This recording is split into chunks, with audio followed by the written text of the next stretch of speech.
Hi friends, సరదాగా మీకు ఒక కథ చెప్పాలనుకుంటున్నాను. ఈరోజు ఒక మేనేజర్ని మీట్ అయ్యి ఇంటికి వస్తుంటే ఒక బైక్ మీద ఇద్దరు క్యూట్ కపుల్ కనిపించారు.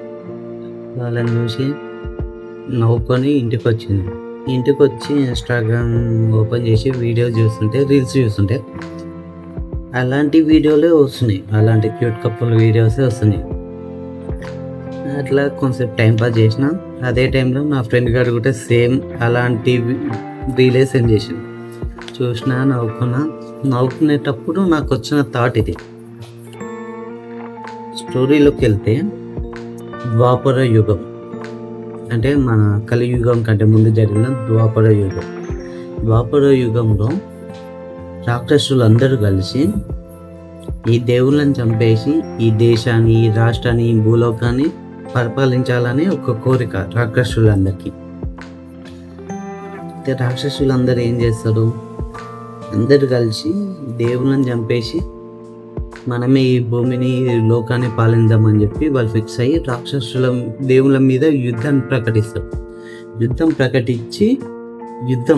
అందరు రాక్షసులు, అసురులు అందరూ కలిసి అన్ని రాజ్యాల మీద, అందరి దేవుళ్ళ మీద యుద్ధానికి వెళ్ళిపోతారు. అలానే ఒక రాక్షసుడు కామకృప అని ఒక రాక్షసుడు కూడా ఇంద్రుని కోటమికి యుద్ధానికి వచ్చి యుద్ధం చేస్తూ ఉంటాడు. అక్కడ ఉన్న దేవకన్యలు అందరు పారిపోతుంటే కూడా వీరు కిరాతకంగా చంపేస్తూ ఉంటారు ప్రతి ఒక్కరిని ఈ రాక్షసుడు. అలా ఒక దేవకన్య పారిపోతుంటే చూసి ఆ రాక్షసుడు ఆ దేవకన్య దగ్గరికి వచ్చి ఆ అమ్మాయిని పట్టుకొని ఇంక పోయే లోపల జస్ట్ ఇట్లా టచ్ చేసే లోపల ఒక 10-20 అడుగుల దూరంలో ఎగిరిపోయి పడతాడు. ఈ రాక్షసునికి అర్థం కాక మళ్ళీ ఏం జరుగుతుందని చెప్పి మళ్ళీ ఆ అమ్మాయిని టచ్ చేయకపోతే మళ్ళీ సేమ్ రిపీట్ అవుతుంది. మళ్ళీ దూరం పోయి పడతాడు. అది పడ్డడం చూసిన ఒక మునిని ఆ మునిగుట్ట బాగా దెబ్బలు తగిలి బ్లడ్ ఇట్లా కారిపోతూ ఉంటుంది. ఈ రాక్షసు అట్లా పడిపోవడం చూసి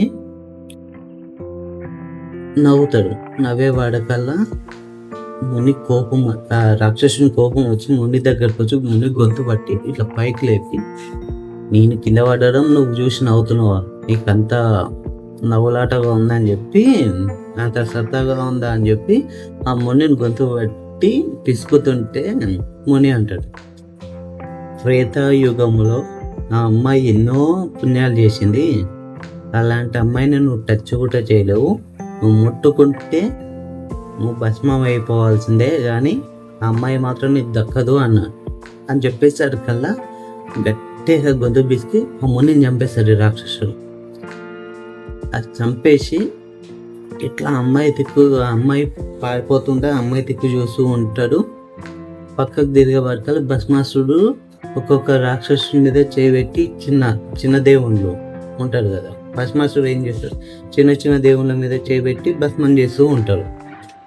అది చూసిన ఈ రాక్షసుడు భస్మాసుని దగ్గరికి వెళ్ళి, నీకు ఇలాంటి విద్య లేదు కదా, ఇది ఎక్కడి నుంచి వచ్చింది, ఈ పవర్స్ ఎక్కడి నుంచి వచ్చినాయి, నాకు ఇలాంటి పవర్ కావాలి, ఏం చేస్తే నాకు ఇలాంటి పవర్ వస్తుంది అంటే, అప్పుడు భస్మాసుడు ఈ కామకృపకి చెప్తాడు,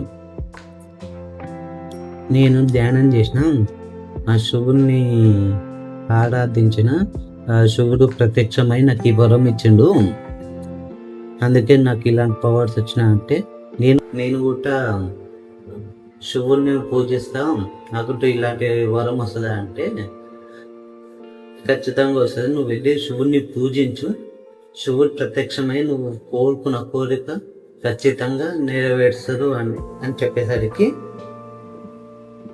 ఈ రాక్షసుడు సరే అని చెప్పి ఆ యుద్ధంలోకి మధ్యలో నుంచే వీళ్ళు కొట్టుకుంటుంటారు, చంపుకుంటుంటారు, యుద్ధం మధ్యలో నుంచే బయటకు వచ్చేసి ధ్యానం చేయడం స్టార్ట్ చేస్తారు.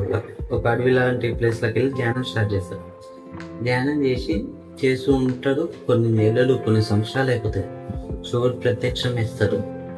శివుడు కనిపించగానే శివుడిని మొక్కి,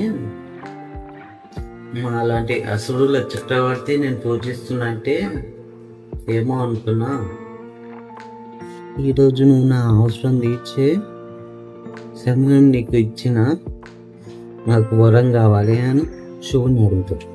సరే అని శివుడు కూడా నవ్వుతూ ఏం వరం కావాలి అంటే, ఇట్లా ఇంద్రకోట అబ్బాయికి యుద్ధం వెళ్ళినప్పుడు ఒక దేవకన్యని చూసిన. ఆ దేవకన్యని కామంతో కాకుండా ప్రేమతో కొట్టుకోవాలంట. నాకు ఆ అమ్మాయి భార్యగా కావాలి, నేను అదే అమ్మాయిని పెళ్లి చేసుకొని మేము సంతోషంగా ఉండాలి, నాకు ఆ వరం కావాలి, ఆ అమ్మాయే నాకు భార్యగా రావాలనేదే కోరుకుంటూ శివుడు కూడా ఆ వరాన్ని ఇచ్చేస్తాడు.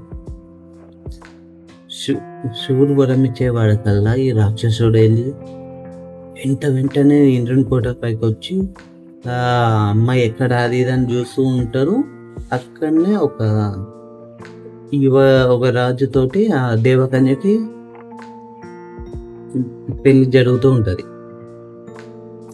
ఆ పెళ్లి చూసే వార్త రాక్షసుడు పిచ్చి ఎక్కిపోతాడు. అమ్మాయిని ముట్టుకొనికపోయినా మళ్ళీ సేమ్ రిపీట్ అవుతుంది, పవర్ యూజ్ అయితే లేదు. ఆ అమ్మాయి నాకు భార్య కోసం శివుడు వరం ఇచ్చిండు, వరం పనిచేస్తలేదు, కోపం వచ్చింది.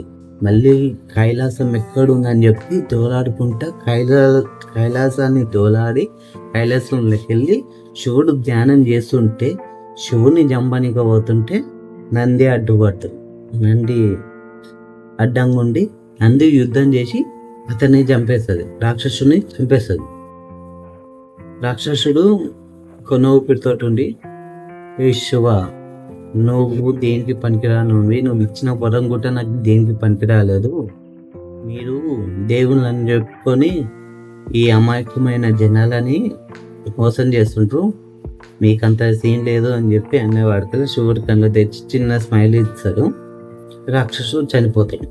ఈడ బ్రేక్ కట్ చేస్తే కలియుగం. సేమ్ మళ్ళీ ఆ దేవకన్య లాంటి అమ్మాయి మళ్ళీ భూమి మీద పుడుతుంది.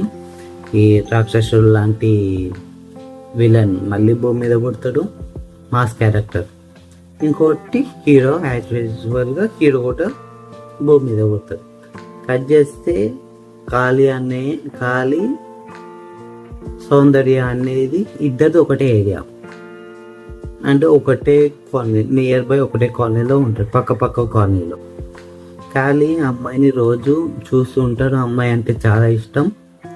రోజు హీరో వస్తాడు, అమ్మాయిని పికప్ చేసుకుంటాడు, వెళ్తాడు. వీనికి నచ్చేది కాదు, కాళీకి నచ్చేది కాదు.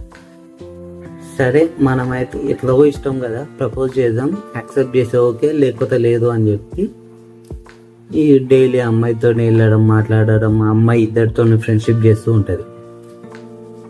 వెళ్ళి ఒకరోజు కాళీ ప్రపోజ్ చేస్తాడు, అటు హీరో ప్రపోజ్ చేస్తాడు. ఇద్దరు ప్రపోజ్ చేసేవాడికల్లా అయితే కట్ చేస్తే క్లైమాక్స్కి వచ్చేవాడికల్లా ఇది హీరోని కాకుండా ఈ మాస్ క్యారెక్టర్ని యాక్సెప్ట్ చేస్తాడు, లవ్ యాక్సెప్ట్ చేస్తాడు. హీరోకి అర్థం కాదు. అయితే వీళ్ళు లవ్ యాక్సెప్ట్ చేస్తుంది, నేను అతనే పెళ్లి చేసుకుంటాను, నీ మీద అలాంటి ఫీలింగ్స్ లేదని అమ్మాయి చెప్పేవాడికల్లా హీరో డల్ అయిపోతాడు. వీళ్ళిద్దరు రిజిస్టర్ మ్యారేజ్ చేసేసుకుంటాడు. మాస్ క్యారెక్టర్ హీరోయిన్ మ్యారేజ్ చేసేసుకుంటాడు. కట్ చేస్తే హీరో వచ్చి ఒక హీరోయిన్కి కంగ్రాట్స్ చెప్పి, ఎందుకు నేను వానికంటే నేనే అందంగా ఉన్నా, వారికి మంత్లీ పర్ఫెక్ట్ శాలరీ కూడా లేదు, మనము ఒకటే ప్యాకేజ్, నా ప్యాకేజ్ నీకు తెలుసు, మనం లైఫ్లో చాలా హ్యాపీగా ఉంటాం, నువ్వు అతన్ని ఎందుకు చూస్ చేసుకున్నావు అని క్వశ్చన్ చేస్తాడు. ఈ అమ్మాయి ఇద్దరితో నేను ఫ్రెండ్షిప్ చేస్తుంది కాబట్టి, లవ్ స్టోరీ ఇద్దరితో ఫ్రెండ్షిప్ చేస్తుంది కాబట్టి,